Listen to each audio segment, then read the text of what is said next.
Halo para movie mania, apa kabar kalian hari ini? Semoga sehat-sehat selalu ya. Gimana nih kalian udah semakin kecanduan sama drama Korea belum? Kalau iya, Mimin punya serial drama Korea baru buat kalian simak nih. Judulnya True Beauty. Drama Korea True Beauty yang dirilis pada tahun 2020 ini menceritakan kisah Lim Joo Kyung yang diperankan oleh Moon Ga Young yang merasa tidak percaya diri dengan penampilannya. Namun ia sangat mahir menggunakan riasan untuk membuat dirinya tampak cantik di mata dunia. Jukyung adalah gadis sekolah menengah cerdas dan optimis yang mendapatkan kepercayaan diri melalui riasan, sehingga dirinya tidak ingin wajahnya terlihat tanpa riasan. Kemudian dia bertemu dengan Lee Soo-ho yang diperankan oleh Chu Eun-woo, seorang bocah laki-laki dengan bekas luka tersembunyi di hatinya. Yaudah, nggak usah banyak cincong lagi, mari kita simak narasi berikut ini.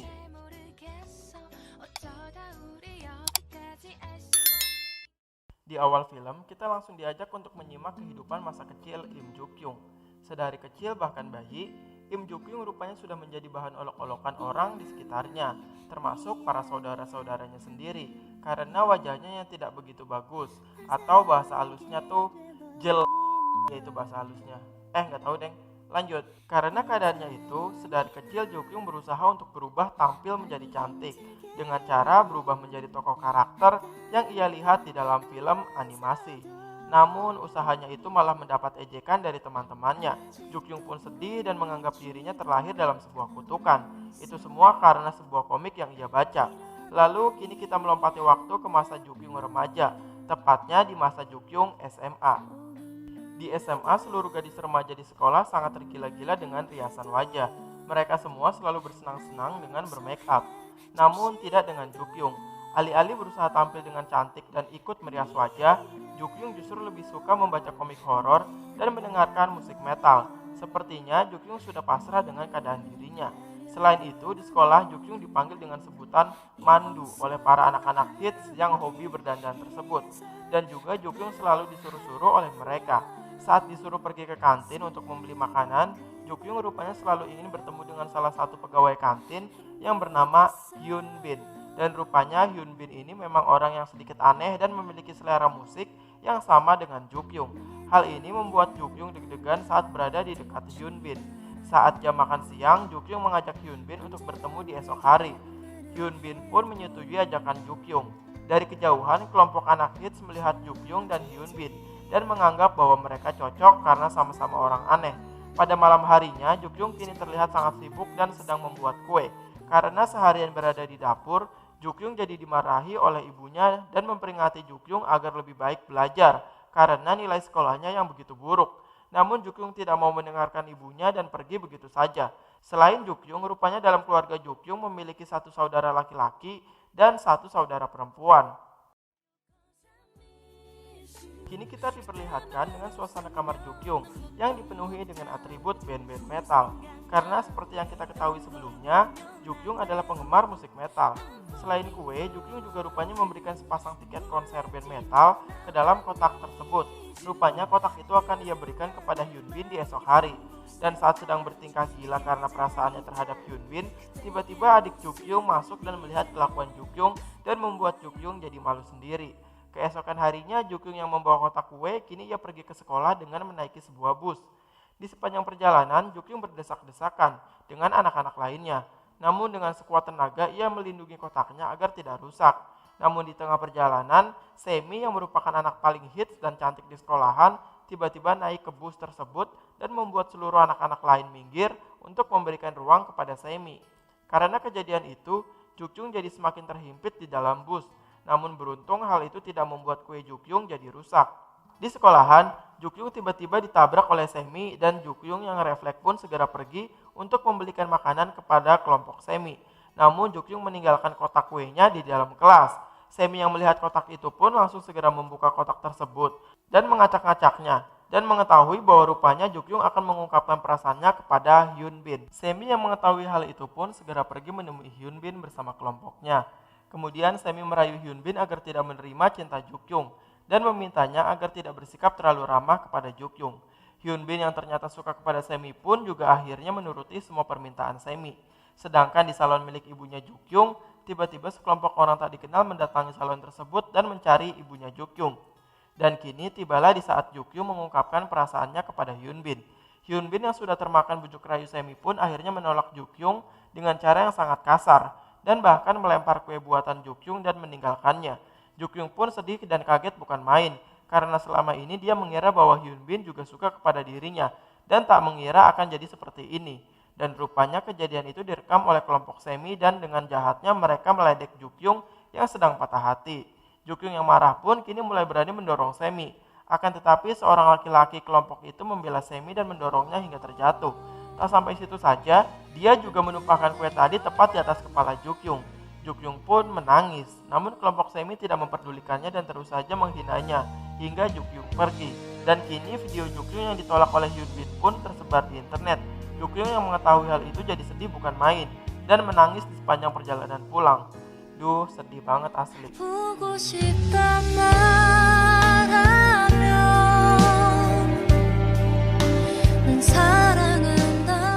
Kemudian Jukyung pergi ke toilet untuk membasuh mukanya dan melihat wajahnya di cermin.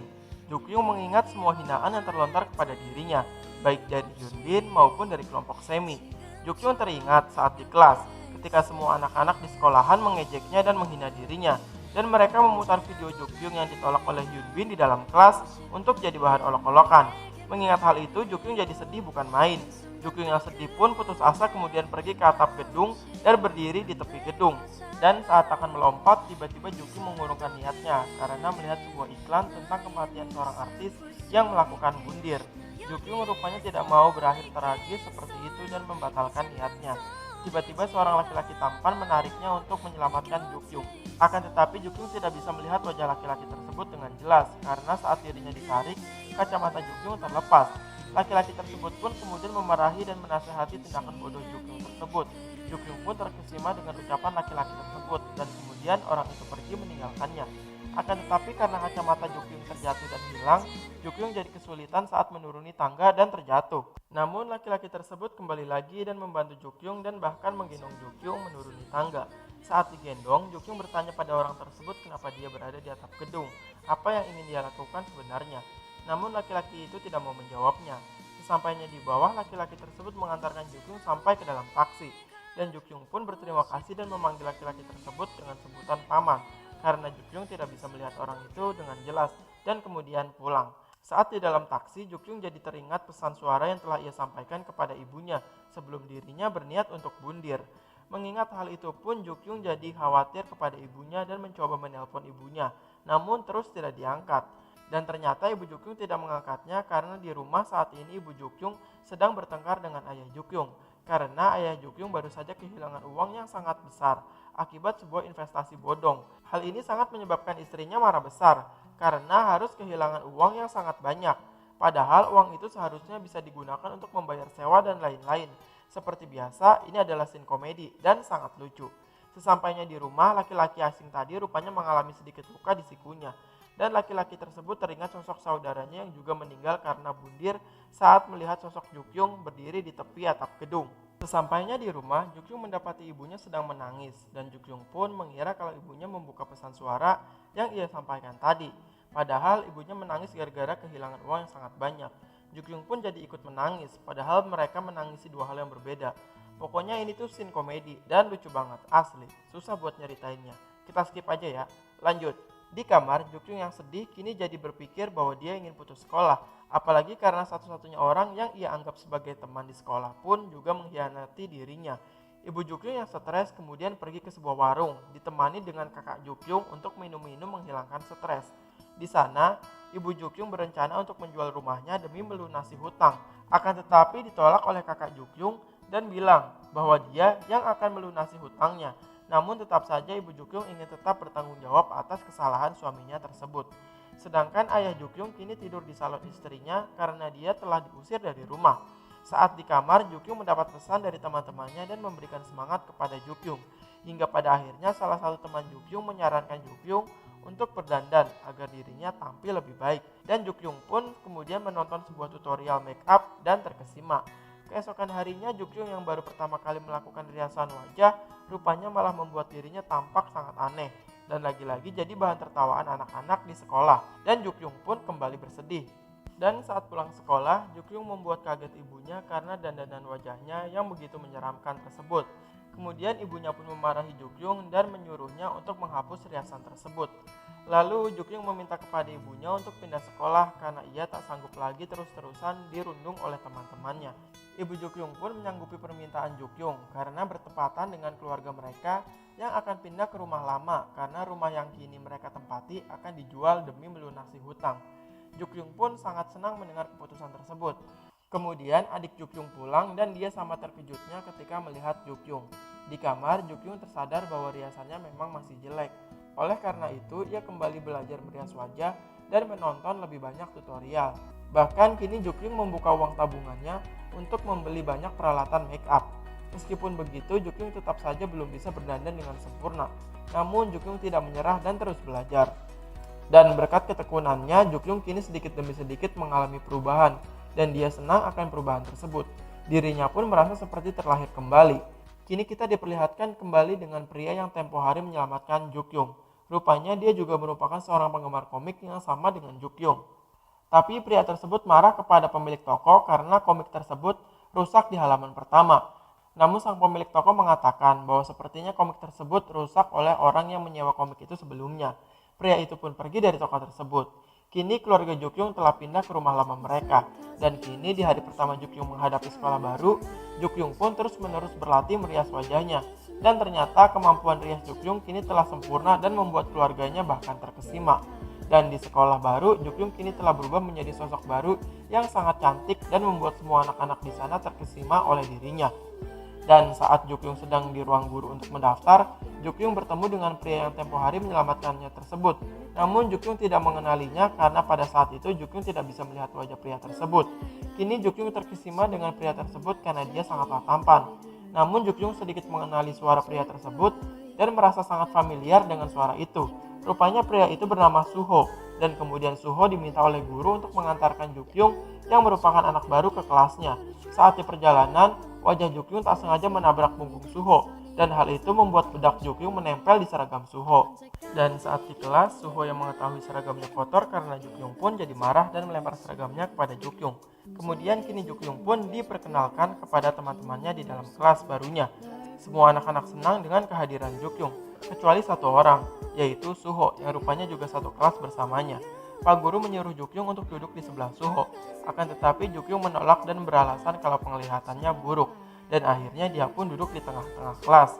Pada saat selesai kelas, Jukyung kini mendapatkan teman-teman baru dan Jukyung juga bertemu dengan salah satu anak paling cantik di sekolah yang bernama Sujin. Namun teman-temannya bilang kalau posisi ratu sekolah kini berubah setelah Jukyung kini ada di sekolahan ini. Selain cantik, Sujin juga anak yang sangat baik. Setelah itu, kini Jukyung mencoba mencuci seragam Suho yang telah ia kotori. Akan tetapi noda tersebut tidak bisa hilang, dan Suho malah menyuruh membuangnya.